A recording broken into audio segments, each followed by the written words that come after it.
क्या आप भी नेता बनना चाहते हैं? आप भी राजनीति में जाकर नाम कमाना चाहते हैं, देश सेवा करना चाहते हैं? यदि आपकी कुंडली में ऐसा योग है तो ऐसा कीजिए, सफलता प्राप्त होगी। यदि योग नहीं है तो कोई रास्ता चुनिए।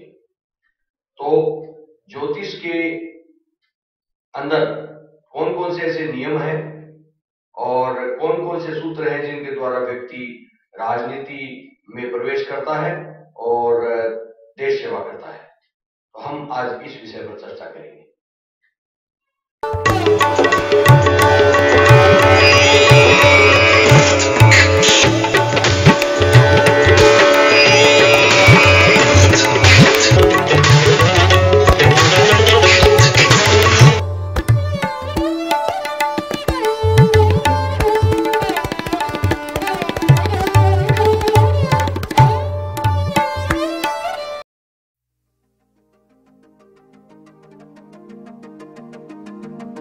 प्रिय दर्शकों, आज हम चर्चा करने वाले हैं ज्योतिष और राजनीति के योग। दर्शकों, राजनीति और राजयोग में अंतर होता है।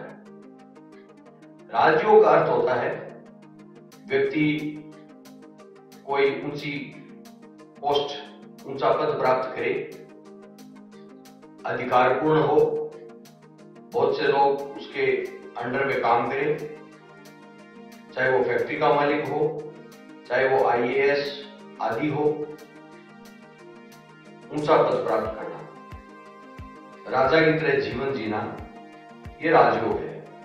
राजयोगों की श्रेणी में उच्च राजयोग, मध्यम राजयोग और भी निचले तबके का राजयोग सब प्रकार के होते हैं। जितने भी सरकारी पद हैं वो राजयोगों में आते हैं, ऊंचे पद राजयोगों में आते हैं। व्यक्ति कई फैक्ट्रियों का मालिक होता है, उद्योग धंधों का मालिक होता है, वो भी राजयोग की श्रेणी में आता है। राजनीतिक योग का अर्थ यह है कि व्यक्ति राजनीति में जाकर किसी पार्टी के साथ जुड़ करके या अकेला ही देश सेवा के लिए कार्य करता है। जनता के साथ जुड़कर जनता की सेवा और देश की तरक्की के लिए कार्य करता है, वो राजनीति होती है। राजनीतिक योग अलग होते हैं। आपने देखा होगा कुछ नेता सदाबहार होते हैं, हमेशा वो राजनीति में लंबे समय से होते हैं, राजयोगों की भी उनको प्राप्ति होती है। आपने देखा होगा कि कुछ नेता कुछ समय के लिए ही राजनीति में होते हैं, या यूं कहें कुछ समय के लिए उनको पद प्राप्त होता है। कुछ नेता लोग चुनाव जीतते रहते हैं, किसी न किसी प्रकार से वो एमपी एमएलए बन जाते हैं, मंत्री बनते रहते हैं। कुछ नेता लोग कभी चुनाव जीत नहीं पाते, या उनको टिकट नहीं मिलता, या कभी कभार चुनाव जीत पाते हैं, पार्टी का काम अधिक करते हैं, या निर्दलीय होकर काम अधिक करते हैं। तो अपना अपना योग होता है। यदि कोई प्रबल योग ऐसा हो तो सीधा सीधा राजनीति में कदम रखना चाहिए, सफलता मिलती है। और यदि ऐसा नहीं है तो सोच समझ के कदम रखना चाहिए कि किस रास्ते को चुनना है। तो हम बताने वाले हैं आज मित्रों, सूर्य ग्रहों का राजा कहा गया है। सूर्य जिसकी कुंडली पावरफुल हो, बलवान हो, अपनी राशि सिंह में हो, अपनी उच्च राशि मेष में हो, षटबलों में बली हो, दशम भाव का मालिक हो या दशम भाव में स्थित हो,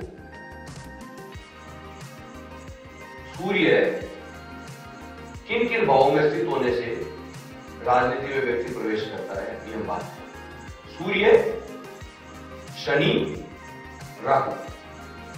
राहु को राजनीति का कारक ग्रह माना गया है, शनि को लोकतंत्र का कारक ग्रह माना गया है, सूर्य ग्रहों का राजा होता है। चंद्रमा को रानी संज्ञा दी गई है, रानी का संबंध भी राज से हो गया। और ये तो हो गई, इनके अलावा हम मंगल और बृहस्पति को भी लेते हैं। मंगल को सेनापति का दर्जा प्राप्त है और बृहस्पति को मंत्री का दर्जा प्राप्त है। तो हम इन ग्रहों को भी देखेंगे, परंतु सबसे अधिक ध्यान देने वाली बात यह है कि सूर्य की स्थिति क्या है। सूर्य दशम भाव में हो पावरफुल होकर के तो राजनीति में व्यक्ति जाता है, सपोर्ट मिलना आवश्यक है अन्य ग्रहों का। राहु आदि ग्रह, राहु शनि, इन सब कौन कौन से भाव होते हैं? लग्न भाव। जन्म लग्न जो है वो आप स्वयं को इंगित करता है, आपकी पर्सनैलिटी को इंगित करता है। तो जन्म लग्न। तृतीय भाव पराक्रम का होता है, एक अच्छे राजनेता में पराक्रम होना आवश्यक है। चतुर्थ भाव जनता का होता है, जनता से जुड़ा हुआ होना आवश्यक है नेता को, किसी भी राजनीतिज्ञ को, और इसलिए चतुर्थ भाव को हमने लिया। पंचम भाव आपकी दृढ़ इच्छा शक्ति का है, यदि वो नहीं है, वो त्रिकोण भाव भी है, वो नहीं है तो फिर सफलता के लिए सोचना पड़ता है। सप्तम भाव भी लेना पड़ता है इसमें। नवम भाव भाग्य का है, वो लेना पड़ता है। दशम भाव कर्म क्षेत्र का, राज का है, वो लेना पड़ता है। एकादश भाव लाभ का है, वो लेना पड़ता है। परंतु ये तो ऐसे तो हर भाव ही कोई कोई महत्व रखता है, परंतु हम ये देखेंगे कि ज्यादा इंपॉर्टेंट भाव कौन सा है। तो दशमों, लग्न भाव, चतुर्थ भाव, दशम भाव, इनको देखना आवश्यक है। तो हम देखते हैं किसी कुंडली में यदि सूर्य दशम में हो या इन भावों में से किसी में हो, शनि भी इनमें से किसी से संबंध करता हो, राहु भी संबंध करता हो, तो व्यक्ति को राजनीति में जाना ही होता है। इसके अलावा बृहस्पति मंगल को भी देखेंगे, उनका भी केंद्र त्रिकोणों से संबंध होना आवश्यक है या इन भावों से संबंध होना आवश्यक है। सूर्य की स्थिति यदि नीच राशि में हो किसी कुंडली में,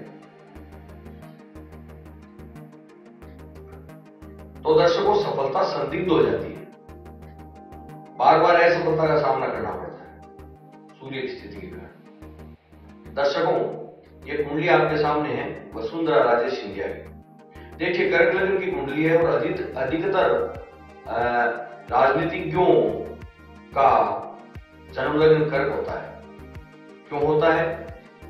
क्योंकि कर्क लग्न से दशम भाव में मेष राशि होती है, जो सूर्य की उच्च राशि होती है, और लग्नेश चंद्रमा होता ही है। कर्क लग्न की इस कुंडली के अंदर उच्च राशि का शनि चतुर्थ भाव में स्थित है, तुला का। ये उच्च राशि का शनि चतुर्थ भाव में स्थित है। तो क्योंकि ये चतुर्थ भाव जनता का भी होता है और इसका संबंध यदि शनि से हो जाए तो व्यक्ति चुनाव करता है, और उच्च राशि का शनि है जो लोकतंत्र का कार्य करे, तो ये तय है कि राजनीति में ये जातक होता है। इसके अलावा शुक्र और बृहस्पति दशम भाव में स्थित है, इनका भी अपना रोल है, और मकर के अंदर राहु स्थित है सप्तम भाव में, तो राहु का रोल हो ही गया। तो ये सब कारण इस कुंडली में राजनीति में जाने के होते हैं। भाग्य में मंगल है, ये भी एक कारण है। इस प्रकार से ये शनि की इसके अंदर बहुत भूमिका है और राहु की बहुत भूमिका है इस कुंडली में। तो हमने ये देखा वसुंधरा राजे सिंधिया की कुंडली। अब हम बात करते हैं किसी और कुंडली में। ये कुंडली आपके सामने है कन्या लग्न की, पूर्व प्रधानमंत्री स्वर्गीय पीवी नरसिम्हा राव जी की। नरसिम्हा राव जी की कुंडली के अंदर दशम भाव का मालिक दशम में बैठा हुआ है, मिथुन राशि में। दशम भाव पावरफुल होना आवश्यक है, हो गया। सूर्य भी यहां पर स्थित है और मंगल यहां पर स्थित है। सूर्य मंगल को दिग्बल प्राप्त होता है इस भाव में, और दशमेश के साथ ये दोनों स्थित है। नरसिम्हा राव जी की कुंडली में हो गया राजनीति में जाने का योग, चंद्रमा भी केंद्र में है। तो ये योग होते हैं जो व्यक्ति को राजनीति में। दर्शकों, हम बात कर रहे हैं श्री लालकृष्ण आडवाणी जी की कुंडली हो।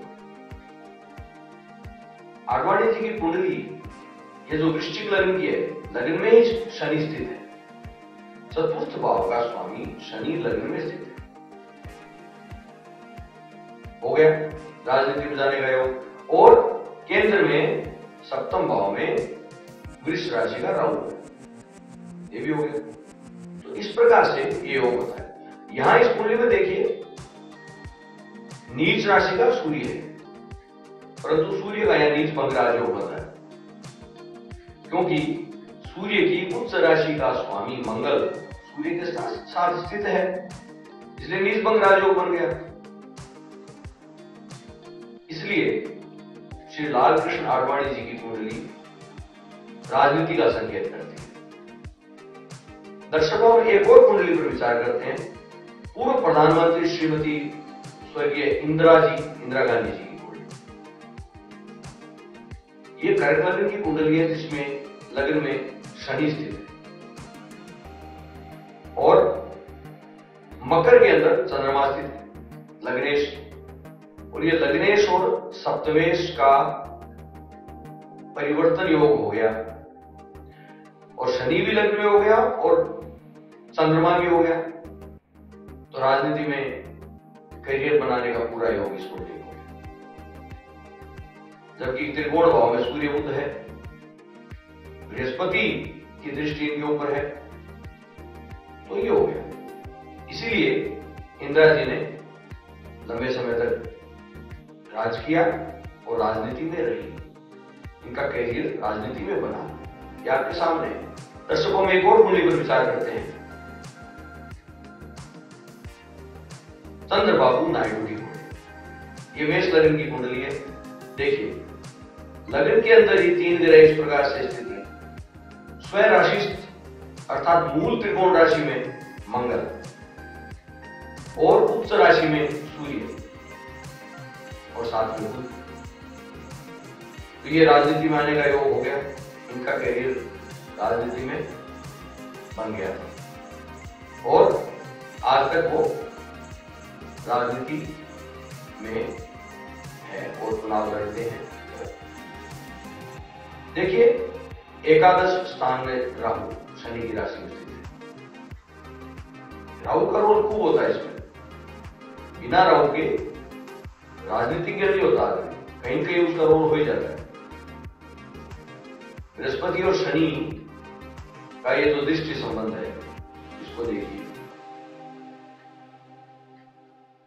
ये दृष्टि संबंध हो गया, तो इसका भी रोल है।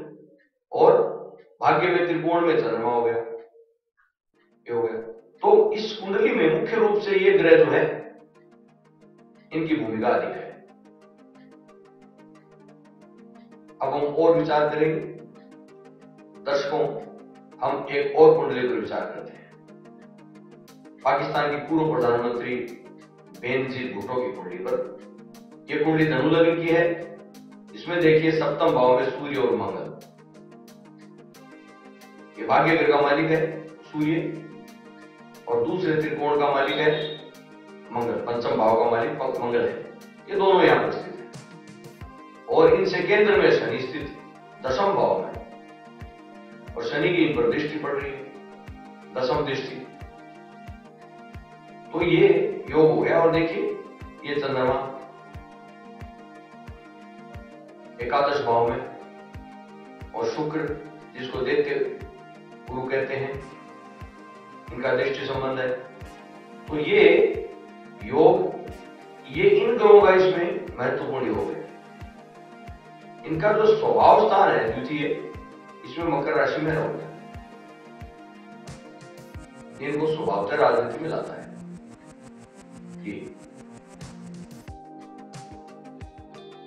तो इस तरह से हमने देखा कि व्यक्ति को कौन कौन से ग्रह राजनीति में लाते हैं। अब बात यह रही कि कौन कितना सफल होता है और किसको कितना बड़ा राजयोग है। वो राजयोगों का वर्णन कभी फिर करेंगे। ये केवल हमने आज राजनीति करियर के रूप में या देश सेवा के रूप में आदमी किसी पार्टी के साथ जुड़कर करता है, वो हमने चर्चा की कि ये योग होते हैं, तब व्यक्ति राजनीति में आता है। और राजयोग किसको कितना बनता है वो एक अलग विषय है, हम चर्चा करेंगे। दर्शकों, कृपया चैनल को सब्सक्राइब कर दें। वीडियो पसंद आए तो लाइक और शेयर अवश्य करें। आप अपना ख्याल रखिए, मुझे इजाजत दीजिए। हाजिर होऊंगा फिर कभी।